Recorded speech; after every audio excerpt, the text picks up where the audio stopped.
नमस्कार दोस्तों, स्वागत है आप सभी का। दोस्तों, वीरभद्र की उत्पत्ति कैसे हुई थी, चलिए जानते हैं। भगवान शिव की सुरक्षा और उनके आदेश को मानने के लिए उनके गण सदैव तत्पर रहते हैं।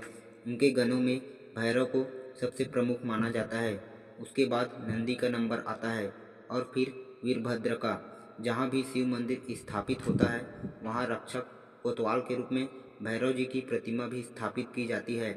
भैरव दो हैं, काल भैरव और बटुक भैरव। शिव के प्रमुख गण थे भैरव, वीरभद्र, मणिभद्र, चंदीस, नंदी, श्रृंगी, भृंगी, शैल, गोकर्ण, घटाकर्ण, जय और विजय। इसके अलावा पिशाच, दैत्य और नाग नागिन पशुओं को भी शिव का गण माना जाता है।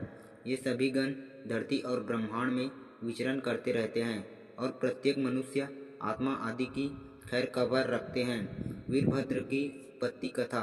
शिव जी के ससुर दक्ष प्रजापति ने एक विशाल यज्ञ का आयोजन किया, जिसमें सभी ऋषि मुनि, देवी और देवताओं को बुलाया गया था।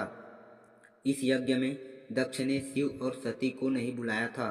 माता सती अपने पति महादेव की इच्छा के विरुद्ध अपने पिता दक्ष प्रजापति के द्वारा आयोजित इस यज्ञ में गई थी। पिता का यज्ञ समझकर सती बिना बुलाए ही पहुंच गई, किंतु जब उसने वहां जाकर देखा कि न तो उनके पति का भाग यज्ञ के लिए ही निकला गया है और न उनका सत्कार किया गया है, बल्कि पिता ने उनकी ओर देखा तक नहीं। अपने और अपने पति का घोर अपमान देखकर सती ने यज्ञ के भीतर ही कूदकर आत्मदाह कर लिया। यह देखकर वहाँ हाहाकार मच गया। भगवान शंकर को जब यह समाचार मिला तो वे क्रोधित हो गए।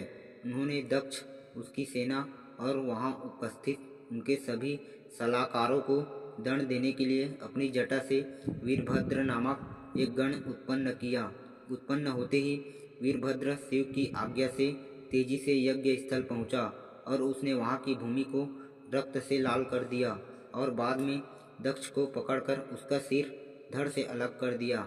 इस घटना का वर्णन स्कंद और शिव और देवी पुराण के बाद देव संहिता में मिलता है। बाद में ब्रह्मा जी और विष्णु जी फिर कैलाश पर्वत पर गए और उन्होंने महादेव से विनय कर अपने क्रोध को शांत करने को कहा और राजा दक्ष को जीवन देकर यज्ञ को संपन्न करने का निवेदन किया।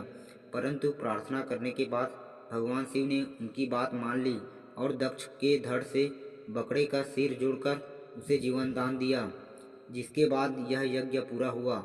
वीरभद्र मंदिर। भगवान शिव के गण वीरभद्र की दक्षिण भारत में शिव जी की तरह ही पूजा जाता है। वीरभद्र मंदिर लेपाक्षी गांव में स्थित है। यह मंदिर दक्षिण भारत में काफ़ी विख्यात है और यहाँ सारे देश से दर्शनार्थी दर्शन करने आते हैं।